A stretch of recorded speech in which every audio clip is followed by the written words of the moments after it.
যশোরের মনিরামপুরের এই ৮৫ বছরের দাদু ছোট নদীর উপরে কচু চাষ করে এলাকায় সাড়া ফেলে দিয়েছেন। তার রোপণ করা এই কচু গাছ একবার রোপণ করলে নাকি পানির উপরেই বেঁচে থাকে বছরের পর বছর। ও দাদু ভালো আছেন? ভালো আছেন বলো। হ্যাঁ, এটা কিসে উঠতেছেন? ডোঙায় উঠতেছি। ডোঙা? হ্যাঁ, এটা কি দিয়ে বানাইছেন? তাল গাছ দিয়ে। তাল গাছ? তাল গাছের নৌকা তাইলে? হ্যাঁ, যাচ্ছেন কোথায়? বেড়ে যাচ্ছি। বেডে? এটাকে বেড বলেন আপনারা, এই যে কচু গাছ লাগাই রাখছেন? হ্যাঁ, এটা বেড বলে। আমি শুনলাম এই কচু গাছ একবার লাগাইলে নাকি ৫-৭ বছর জীবিত থাকে।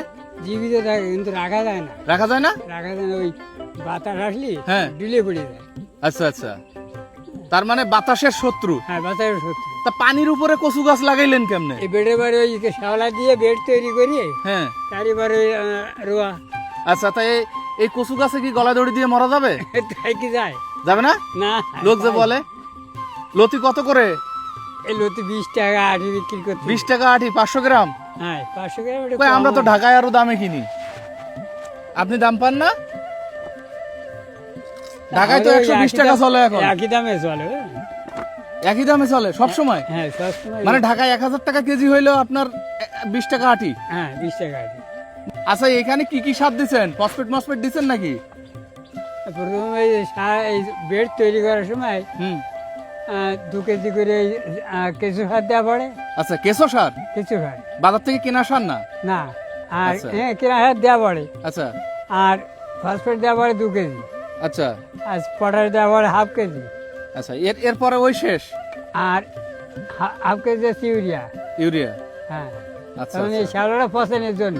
আচ্ছা, ও পচানোর জন্য? হ্যাঁ, ফসলের জন্য। আচ্ছা, এরপরে শুধু গোবর সার দিয়ে এটা এরপরে চলতেছে? এখন গোবর সারটা কোনো সারটার কিছু না। এভাবেই চলতেছে? হ্যাঁ, এভাবে চলে। কি বলেন?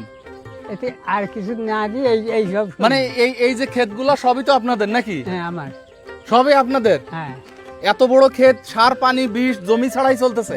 হ্যাঁ, জমিও তো আপনার না? না, সরকারি জমি? সরকারি জমি। দারুন তো। তোলেন তোলেন দেখি কি কি লতি তোলেন, আমরা এক্সট্রা লতি নিয়ে যাবো আপনার কাছ থেকে। তা আমার দাদি কি এই নৌকায় উঠতে পারে? হ্যাঁ, আমাদের সবাই নৌকায় উঠে। মানে আপনি আর দাদি দুজনেই উঠতে পারেন? আর এই আরেকটা আছে ওই জায়গায়। আচ্ছা, দুজনে দুইটা নৌকায় উঠতে হয়? হ্যাঁ, ও, তাহলে তো ওই গানের মতো হলো, এই কুলে আমি আর ওই কুলে তুমি।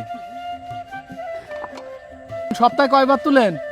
সপ্তাহে না, সপ্তাহের মাথায় দেরিয়েই যায়। ও আচ্ছা আচ্ছা, আমার কিন্তু দারুণ লাগতেছে, মনে হচ্ছে আমি একটু নামি। এখানে গর্ত কতটুকু? এই পানি এই জায়গায় ঢেই নেই। এই জায়গায় এখনো 4-5 হাত পানি আছে। আচ্ছা, তাই নদীর উপরে এইভাবে চাষ কিভাবে সম্ভব করলেন আপনি? এই আমাদের অনার দাদা আসে কৃষি অফিসার, হ্যাঁ। উনি একটা আমাদের এই পরিকল্পনা দেখাইছে।